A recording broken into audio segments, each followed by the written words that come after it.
Que história conta o livro mais vendido de todos os tempos? Este é o primeiro episódio de As Histórias da Bíblia, o podcast da Rádio Observador, em que deciframos o livro mais impresso e distribuído da história da humanidade, mas não necessariamente o mais lido. Eu sou o João Francisco Gomes, sou jornalista e escrevo sobre religião no Observador. Eu sou o Francisco Martins, padre jesuíta e professor do Instituto Bíblico de Roma. Eu sou o João Basto, padre e colunista do Observador. Todas as semanas, com a ajuda destes dois especialistas, vamos olhar para uma parte da Bíblia e percorrer este livro do início ao fim. Mas antes disso, neste primeiro episódio, vamos tentar perceber que livro é este, quem o escreveu, que história conta, se é um relato verídico ou se é só um mito, se só há uma Bíblia.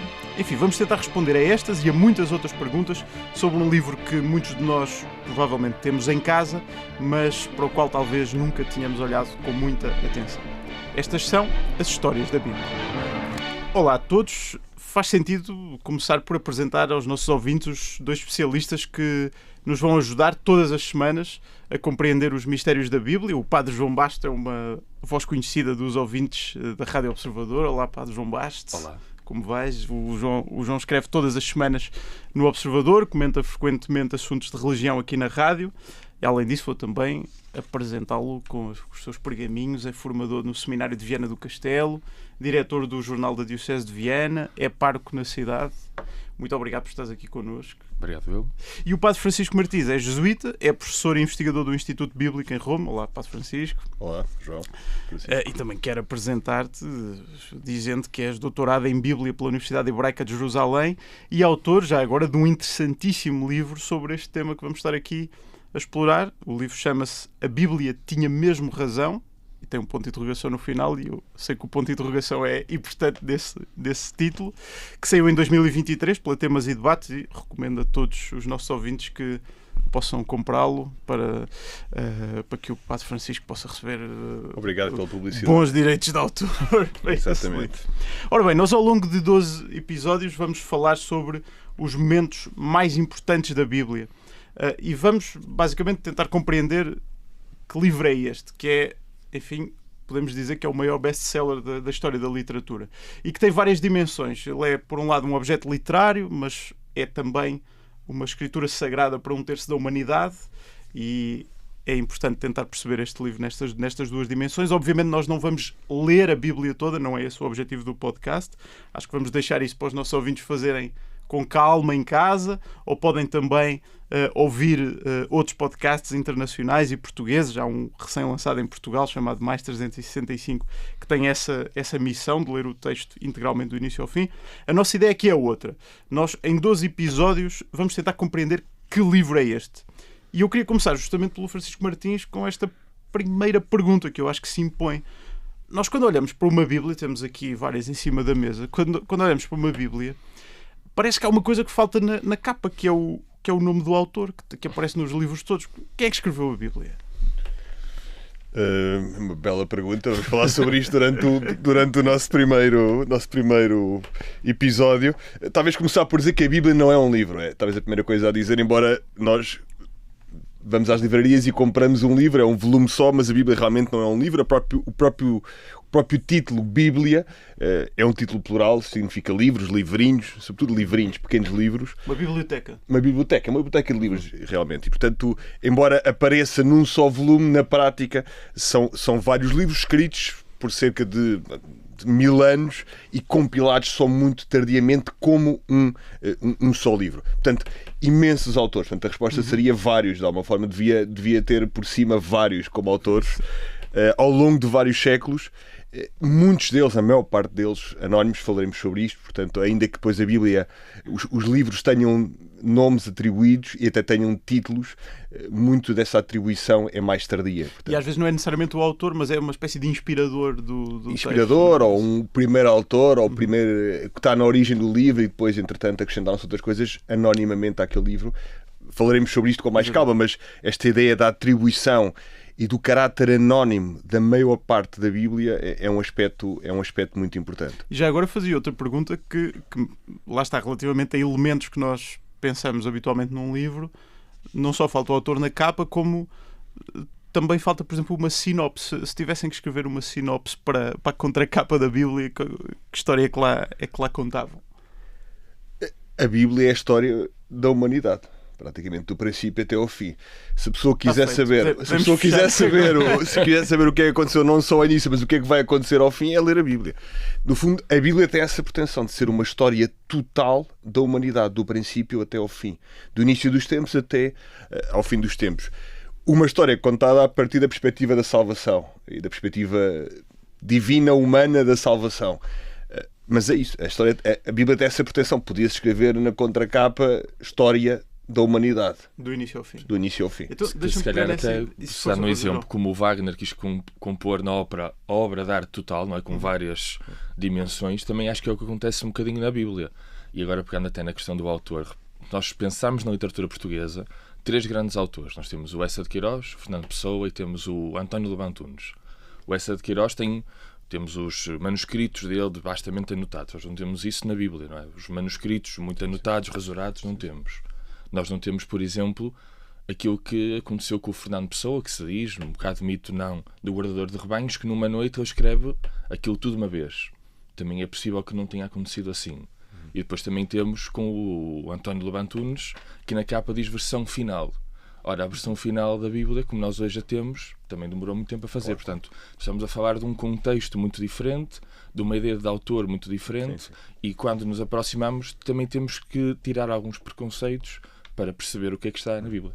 Eu gostava de pegar na ideia que o Francisco Martins referiu, de que a Bíblia é a história da humanidade do princípio ao fim, mas a partir de uma perspectiva divina, para te perguntar, João, onde é que entra aqui a ideia de escritura sagrada? Ou seja, onde é que entra a ideia de Deus também ser o autor? O que é que os cristãos pensam sobre esse assunto? Nós sabemos, por exemplo, que no caso do Islão há muita ideia de que o Corão foi ditado, não é? Aquela ideia de que as próprias palavras saíram da boca de Deus, e parece-me que no caso da Bíblia não é exatamente assim. Assim, é um tema que até durante o século XX teve várias evoluções, e acho que se pudéssemos dizer só uma frase, a Bíblia é 100% palavra de Deus para os cristãos, porque é 100% palavra humana. Pode ser uma síntese interessante a fazer, até porque, até para quem tem uma leitura muito literal, ou pode ter uma leitura muito literal, isso até pode desfavorecer até a ideia de Deus. Vamos imaginar que nós estamos a guiar um carro e está alguém a gritar ao nosso lado e temos que ir de ponto A a ponto B. Se eu conseguir ir de ponto A a ponto B e a pessoa sempre a gritar, eu tenho, de certa maneira, mais capacidades do que teria se a pessoa tivesse que estar em silêncio. E aquilo que acontece na Bíblia é isto, ou seja, nós temos vários contextos, os autores escrevem com a sua linguagem, não falam de microfones, não falam de telemóveis, porque não tinham capacidade nenhuma para saber telemóveis e microfones, mas ainda assim os cristãos acreditam que Deus, naquela que poderíamos chamar, entre aspas, incompletude, às vezes erros até ortográficos e gramaticais que a Bíblia tem, e que até são às vezes copiados em alguns códigos, tinha-se medo de não transmitir fielmente a palavra de Deus. Ou seja, mesmo nesses erros, a palavra de Deus e Deus comunica-se. É isso que os cristãos acreditam. E por isso, cá está, voltando ao início, a Bíblia para nós é 100% palavra de Deus, porque claramente é 100% palavra humana. E a Bíblia é composta por, como o Francisco Martins dizia ao início, uma série de livros. Os livros do Antigo Testamento, os livros do Novo Testamento. Estes livros são também, e nós ao longo deste podcast, ao longo dos vários episódios, vamos tocar nesta ideia de que os livros são muito diferentes uns entre si. Há estilos literários diferentes, enfim, há narrativas históricas, há mitos, há lendas, há epopeias, há muita poesia também, há uma imensa quantidade de poesia na Bíblia. Vamos voltar a um episódio especialmente dedicado à ideia da poesia na Bíblia, mas gostava de ouvir a vossa opinião sobre isto, sobre a Bíblia não só enquanto escrito sagrado, mas também a Bíblia como um objeto literário. Vocês também são leitores, em última análise, de literatura, de todo o tipo de literatura, e portanto, como é que nós podemos olhar para a Bíblia também na sua dimensão literária, enquadrando-a também na história da literatura? Não, a Bíblia é obviamente literatura, e é a grande literatura.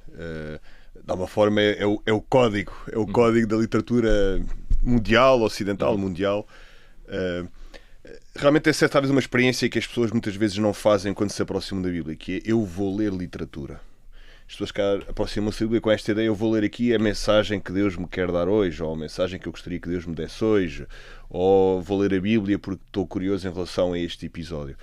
Mas a Bíblia realmente é literatura, e grande literatura, de um determinado período, e portanto requer duas coisas: uma disposição de quem lê de realmente interessar-se pela sua dimensão literária, como é que os textos são construídos, os livros são construídos, como é que a história é contada. E, por outro lado, requer esta ideia: nós temos mais de 2000 anos separados do estilo literário destes autores. Como é que eu adapto as minhas expectativas como leitor para respeitar profundamente a dimensão literária da Bíblia? Esta dimensão humana de que falava o João, não é? É um texto totalmente divino, mas é um texto totalmente humano. E provavelmente nós até temos mais dificuldade em aceitar a segunda parte. A dimensão humana. Ou seja, os autores não são necessariamente cobaias ou escravos de Deus, não é? Que de um momento para o outro escrevem aquilo como se viessem de uma espécie de além sombrio. E creio que cá está, que essa ideia é que torna a Bíblia claramente um objeto não é respeitável no sentido clássico, mas era a ideia de que isso valoriza a Bíblia. O facto de Deus não ter precisado, para os cristãos, de ter aberto uma espécie de rasgão no céu e transmitir palavra a palavra, mostra até para os cristãos o poder que tem Deus neste contexto, não é? E vocês não acham que que a Bíblia funciona também, parece-me a mim, como uma importante fonte da literatura? Eu tenho a ideia de... Eu já ouvi esta frase feita, que é de que todas as histórias já estão escritas na Bíblia. Ou seja, as histórias que nós vemos no cinema, no teatro, na literatura, há sempre qualquer coisa de bíblico em todas as histórias. Esta ideia de que na Bíblia nós encontramos todo o tipo de dispositivos narrativos, romances, traições, intrigas palacianas, etc. Tudo isso também contribui para alimentar não só a nossa cultura humana, mas até a cultura pop contemporânea, o cinema, a literatura, etc. Parece-vos que quando... Eu suponho que vocês estejam muito atentos a isso. Quando estão a ver um filme e pensam: pá, isto aqui tem aqui uma ressonância bíblica qualquer, há aqui qualquer coisa. Parece-vos que essa ideia depois também passa para o público em geral? A ideia de que há muita história que é inspirada diretamente em narrativas bíblicas. A Bíblia criou uma gramática. O problema às vezes é que quem vê ou quem lê já não conhece a gramática, ou não reconhece a gramática. Os símbolos, sei lá, uma árvore com uma maçã. Isto na cultura ocidental nunca é inocente, porque há aqui uma história de recepção de Gênesis 2 e 3 que aparece ali refletida. Portanto, a ideia da tentação, do conhecimento obscuro, etc., aparece ali. Todas essas referências existem e atravessam a história. Conta-se que o professor David Mourão Ferreira, na Faculdade de Letras de Lisboa, dizia aos seus alunos, na primeira aula: a leitura obrigatória deste semestre, o primeiro livro de leitura obrigatória é a Bíblia. Vocês conseguirem perceber tudo o que vai suceder a seguir. Tudo o que vai a seguir, exato. Porque realmente, sem esta gramática de base, a maior parte da literatura, também a literatura portuguesa, a literatura mundial, é quase indecifrável, num certo sentido. Portanto, ou pelo menos é indecifrável em certas camadas de significado. Sim. Por exemplo, até na cultura pop, estou-me a lembrar da última temporada de Game of Thrones. É uma certa forma de reescrever o Apocalipse em João. Eu, por acaso, a última temporada saiu quando estava a ter na faculdade a cadeira de escritos joaninos, onde se dá, na última parte, o Apocalipse. E as similitudes entre uma coisa e outra são brutais. E mesmo, por exemplo, O Senhor dos Anéis, por exemplo, se nós não temos, mesmo na cultura pop, às vezes este sentido, há muitas camadas de significado, como o Francis estava a dizer, que se perdem totalmente. E creio que cada vez mais isso está a perder. Eu dou aulas no secundário e eu falo do filho pródigo e as pessoas não sabem do que eu estou a falar. Portanto, isto também demonstra um certo empobrecimento cultural. Não empobrecimento religioso, isso não estamos aqui nesse sentido, mas de empobrecimento cultural. Nós derivamos também desta gramática que a Bíblia criou e que se tornou uma espécie de código. Claro. Até as expressões idiomáticas que usamos no nosso dia-a-dia, lavar as mãos, dar a outra face, etc. Há tanta coisa que parece que vem dos Evangelhos. Já falámos na primeira parte sobre como a Bíblia é simultaneamente um livro normal, uma história de um povo escrito por vários autores ao longo de séculos, a história da humanidade do início ao fim, se assim quisermos, mas também um livro extraordinário, com um caráter sagrado para 1/3 da população mundial. Está cheio de textos muito diferentes, por vezes contraditórios, mas há um fio condutor comum. E, Francisco Martins, eu queria tocar aqui em 2 questões que me parecem muito importantes e que é importante esclarecer logo que abrimos a Bíblia, se calhar até antes de começarmos a ver os livros e quando estamos só a olhar para a estrutura. Uma delas tem a ver com a questão da cronologia, ou seja, como qualquer história, a Bíblia também tem uma linha cronológica, ou seja, vamos desde a criação do mundo, no Gênesis, temos as narrativas históricas sobre o povo de Israel, temos ali os reis, os profetas, depois chegamos à vida de Jesus Cristo no Novo Testamento, a vida dos discípulos, depois disso temos ali os primeiros passos daquilo que viria mais tarde a ser a religião cristã e a Igreja, em última análise. Mas ao mesmo tempo que olhamos para esta dimensão cronológica, também me parece interessante olhar, como eu dizia na primeira parte, para os diferentes géneros literários que vamos encontrando. Temos mitos, lendas, epopeias, crónicas, relatos históricos, poemas, biografias, cartas, enfim. Eu acho que gostava, nesta primeira introdução, de saber se nos conseguias guiar pelo processo histórico que levou à criação e à compilação desses textos. Ou seja, como é que estes textos que são tão diferentes, que têm origens tão diferentes, geográficas, humanas, etc., como é que vieram dar este livro que temos aqui à frente, esta compilação? Sobretudo no caso do Antigo Testamento, a Bíblia nasceu de um processo muito, muito longo, que dura séculos, e cada um dos livros atravessou estes séculos sendo acrescentado, atualizado, revisto, reescrito, etc. 85% dos livros da Bíblia não foram escritos de uma assentada nem por um só autor, e muitos deles têm dezenas de autores. Estamos a falar sobretudo num universo onde este trabalho era feito por escribas. Talvez o exemplo melhor seja o exemplo do livro de Isaías, que depois podemos falar em mais detalhe, mas o livro de Isaías, na prática, foi escrito durante 6 séculos. É um livro muito longo, é verdade, mas foi escrito durante 6 séculos. Há ali um núcleo que provavelmente... Há 3 partes diferentes. Há 3 partes diferentes. Há ali um núcleo que eventualmente remonta ao século VIII, quando o profeta Isaías realmente proferiu as suas profecias. Mas depois o livro foi sendo acrescentado, atualizado, revisto, reescrito, provavelmente até ao século III, II antes de Cristo. Portanto, são 6 séculos, 6 séculos de escritura. Isto é um aspecto importante que nós temos que ter diante dos olhos, que é, isto pode nos parecer uma falta de respeito pelo livro ou pelo primeiro autor. Nós hoje em dia, se nós dissemos assim a uma pessoa, comenta isso, faz favor, os Lusíadas, e atualiza a sua mensagem. Se ele acrescentar 2 estrofes, isto não vai resultar. O professor dá-lhe 0 no exame. Isto é a falta de respeito. Você não percebe o que estamos aqui a fazer. Na Antiguidade, praticamente até à época de Jesus, se o livro fosse relevante, o livro era acrescentado, reescrito e atualizado. Os livros que não eram relevantes e importantes é que não eram atualizados.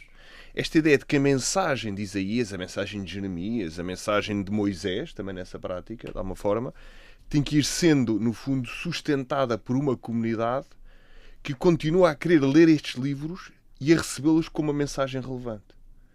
Nós cá estamos habituados a pensar, a Bíblia é um livro que nasce de um conjunto de génios, não é? O gênio Isaías, o gênio Salomão, o gênio Moisés, o gênio Jeremias.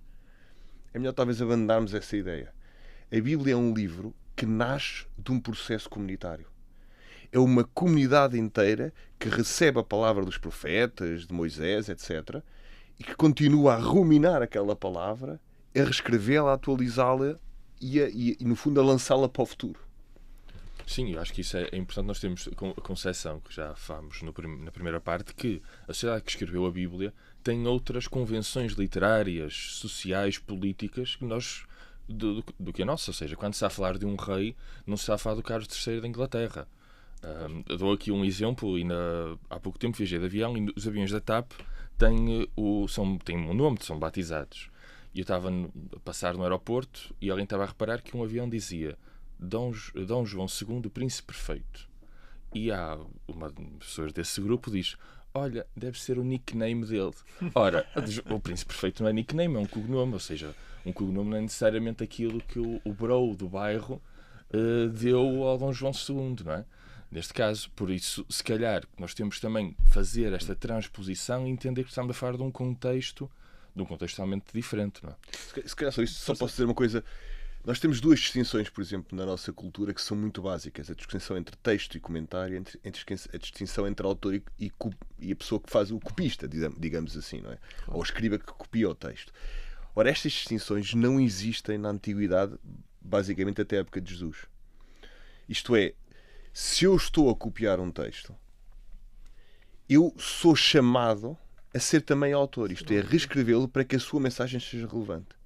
Portanto, a distinção para o meu contexto, não é? Exatamente. Para o a distinção muito clara entre texto e comentário não existe. O comentário entra dentro do texto para que aquele texto continue a ser relevante. Portanto, não havia ainda contratos literários, direitos de autor, textos fixados. Royalties. Não havia. Nós só sabemos que isto acontece, quando é que isto começa a mudar, por causa dos manuscritos de Qumran, à volta do século II, primeiro antes de Cristo, onde se nota a transição. Há ali manuscritos onde eles ainda reescrevem tudo, ou quase tudo, e há manuscritos onde já dizem, não, isto aqui é um texto que não pode ser tocado, podemos comentar ao lado.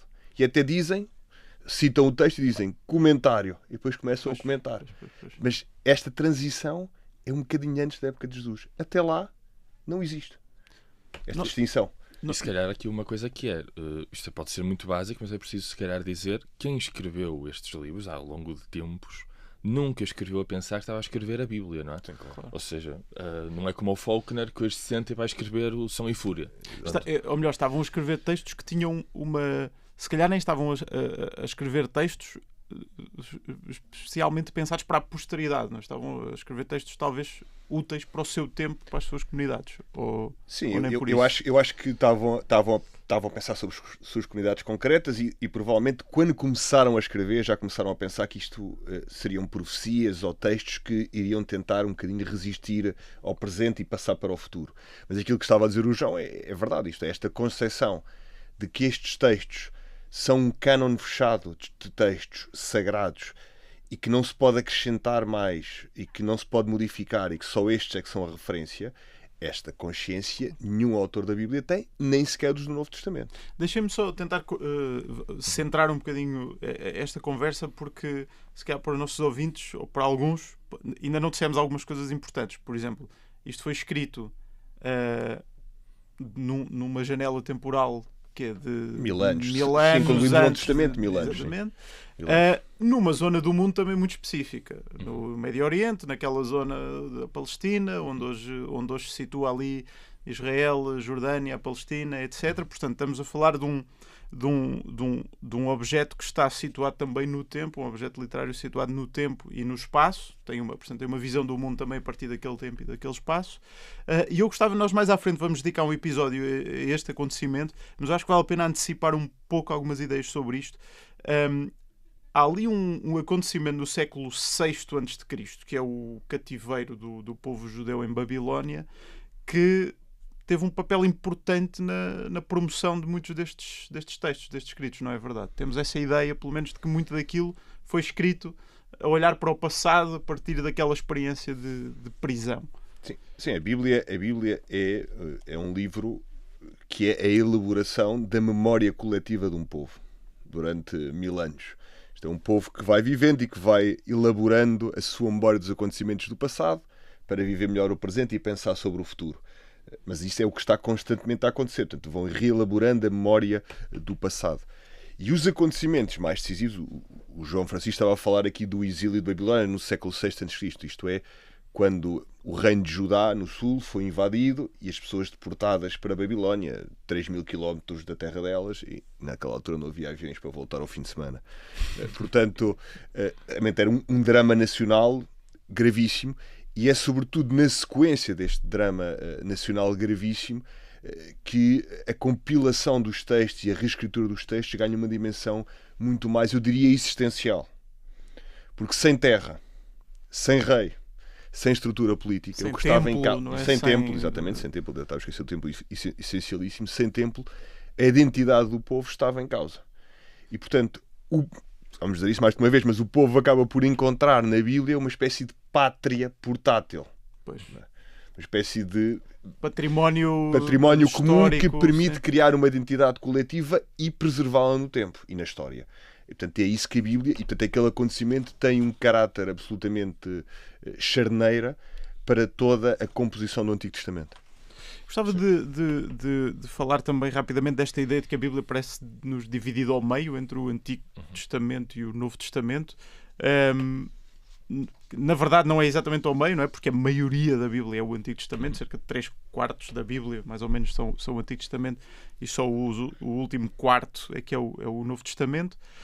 Isto quer dizer, basicamente, que a maioria do livro conta uma história que aconteceu antes de Jesus. Jesus não tinha ainda nascido. João, porquê que esses textos que vêm antes de Jesus são tão importantes para o cristianismo? Os cristãos não podiam pegar só a partir do presépio e seguir em frente? Isso é uma tentação cada vez maior hoje, que é a ideia de que o Deus do Antigo Testamento é um Deus mau e vingativo e que lá se passa uma catástrofe moral, e do Novo Testamento é uma espécie de Jesus Cristo, que é uma espécie de hippie contemporâneo, um Bob Marley da Palestina do século I. Ora, aliás, até o cristianismo consagrou isso no século II, III, como uma heresia, ou seja, nós estamos a falar para os cristãos o que acontece no Antigo Testamento, para nós é o mesmo Deus do Novo Testamento. E nós muitas vezes até olhamos para o Antigo Testamento como uma espécie de apêndice no qual vamos lendo sempre coisas que nos apontam para Jesus Cristo. Da mesma maneira como se dizia antigamente na teologia, que a filosofia era a serva da teologia, era assim uma coisa propedêutica, mas a verdade é que o Antigo Testamento tem partes da revelação para os cristãos que não estão no Novo Testamento, ou seja, nós não podemos simplesmente dizer isto, ou prescindimos, ou isto tudo tem a ver com Cristo. Não, e acho que isto também é uma forma de ver a história, a memória, uma espécie de memória imaginativa que se foi preservando, não uma espécie de reportagem jornalística, apesar de estarmos num jornal, mostra perfeitamente como o que acontece no Novo Testamento também tem esta relação com esta memória imaginativa que está anteriormente. Ou seja, no Antigo Testamento, eu acho que este é um dado importante a que eu acho que vamos voltar várias vezes ao longo do podcast. A Bíblia que temos aqui, nós temos aqui cópias católicas da Bíblia. Eu fazia no início a pergunta se só há uma Bíblia. Há várias, não é? Ou seja, temos cânones diferentes, mas interessava-me sobretudo um dado que é muito do que está na Bíblia, na primeira parte do Antigo Testamento, são escritos sagrados dos judeus. Ou seja, estamos a falar de uma história partilhada entre judeus e cristãos, que depois, a partir ali do nascimento de Cristo, divergirá de alguma forma. Mas a minha pergunta é, se Jesus Cristo, de certa maneira, serve como concretização das promessas que vão sendo feitas no Antigo Testamento, o judaísmo e o cristianismo são assim tão diferentes? Isto pode ser uma pergunta assim muito, muito básica à partida, mas então, se nós partilhamos todos, cristãos, judeus, uma parte tão grande do que está aí escrito, porque é que há tanta conflitualidade, tanta guerra religiosa? Podemos dizer, talvez, dizer só uma coisa que ao início, esta ideia do cânon, se calhar, para quem não sabe o que significa, o cânon é a lista dos livros que são considerados sagrados por uma determinada comunidade, e essas listas mudam não só entre judeus e cristãos, mas também no interior do cristianismo. Mesmo entre os cristãos, protestantes, católicos, os etíopes, os coptas, etc., têm outros cânones mais curtos ou mais longos, listas mais longas ou mais curtas de livros. Esta questão que o João Francisco estava a dizer é interessantíssima, porque para os primeiros cristãos o que se tratava era de ler as escrituras que era o Antigo Testamento e de, no fundo, dizer, atenção, estas escrituras falam do Messias que é Jesus de Nazaré. E, portanto, para eles, inicialmente, claramente, eles estavam dentro do judaísmo e estavam a pensar, ok, isto aqui é a consumação do judaísmo. E só posteriormente é que pensaram, não, temos que acrescentar aqui alguns livros que para nós também são importantíssimos para ler o conjunto do Antigo Testamento como algo que aponta para Cristo e no qual nós nos reconhecemos, de alguma forma, como cristãos. Isto é, como aqueles que reconhecem Jesus como o Messias. Agora, há um património partilhado muito importante, E é um património que foi partilhado ao longo da história, às vezes com muitas dificuldades e às vezes com muitas tensões e conflitos. Mas há um património partilhado que hoje em dia, as pessoas às vezes perguntam-me, eu vou a conferências de especialistas da Bíblia. Uma conferência de especialistas da Bíblia é muito difícil saber, sobretudo se a pessoa está a apresentar o Antigo Testamento, mas já também no Novo Testamento. É muito difícil saber se o especialista é judeu, cristão e de que denominação cristã. Porque realmente olhamos para este texto, como especialistas, é verdade, mas olhamos para este texto com um olhar que tenta respeitar as suas dinâmicas internas, quer do Antigo, quer do Novo Testamento. Então o que é que, quando um judeu e um cristão olham, por exemplo, para os livros do Pentateuco ou para o Antigo Testamento no geral, o que é que os diferencia no campo da sua fé? Eu acho que são... o Antigo Testamento pode ser lido de formas muito diferentes. E as expectativas que o Antigo Testamento cria são muito diferentes. Eu digo sempre isto, é um pequeno detalhe, mas é um detalhe decisivo. O Antigo Testamento que os judeus leem, normalmente nas suas edições, termina com o livro das Crónicas. E o nosso termina com um livro muito diferente, que é o livro de Malaquias. No final do livro das Crónicas, o que lá está é o anúncio do regresso a Jerusalém para construir o templo. A pessoa que acaba de ler a Bíblia, um judeu que acaba de ler a Bíblia, no final pensa assim: o que eu devia fazer era ir para Jerusalém e construir o templo. Claro. Um cristão que acaba de ler o Antigo Testamento, que tem uma ordem diferente dos livros, lê no profeta Malaquias no final a seguinte ideia: há de vir o Elias, e logo a seguir ao Elias chega ao dia do Senhor e eventualmente o Messias. Este cristão passa ao livro de Malaquias, abre o Evangelho de Mateus, encontra João Batista e Jesus. Portanto, as expectativas sobre mesmo o texto do Antigo Testamento, a perspectiva que se adopta depende também de uma série de condicionantes. Sim. Ou seja, embora partilhem aquela história... Sim, por exemplo, olha, o caso do livro do Gênesis, do jardim. A ideia é que, por exemplo, existe uma espécie de jardim primordial, que Jesus Cristo ressuscita num jardim. A pergunta que Deus faz a Adão, onde estás? E no Apocalipse, a última vez que fala, diz: eu estou à tua porta e chamo. Pronto, tudo isso são leituras que mais ou menos corretas, mais ou menos tipológicas, que é uma palavra que nós dizemos para uma leitura mais ou menos analógica da Bíblia, existiram e que no mundo cristão tem esta sequência no Novo Testamento. Agora, só para aqui, se calhar um pormenor interessante, é por causa deste tema da violência na Bíblia. A Bíblia não é unicamente um livro com um saldo positivo, não é? Pronto, olha, tem lá umas coisas, mas realmente depois no final eles têm uma mensagem de paz e de amor para todos. Nós em Portugal, portanto, José Saramago chamou a Bíblia um manual de maus costumes. Pronto. Agora, eu acho que nós temos é que ver que a Bíblia, acima de tudo, é um livro contra todos os absolutos. Porque nós abrimos a Bíblia e a Bíblia tem lá tudo e mais alguma coisa, não é? Portanto, nós temos que... Às vezes até dizem, é porque eles escolhem umas partes que é para ler literalmente e outras que é para ler metaforicamente. Também não é... Então deixa-me pegar nessa frase. Sim. Para fazer uma pergunta para uma resposta de uma frase muito provocadora.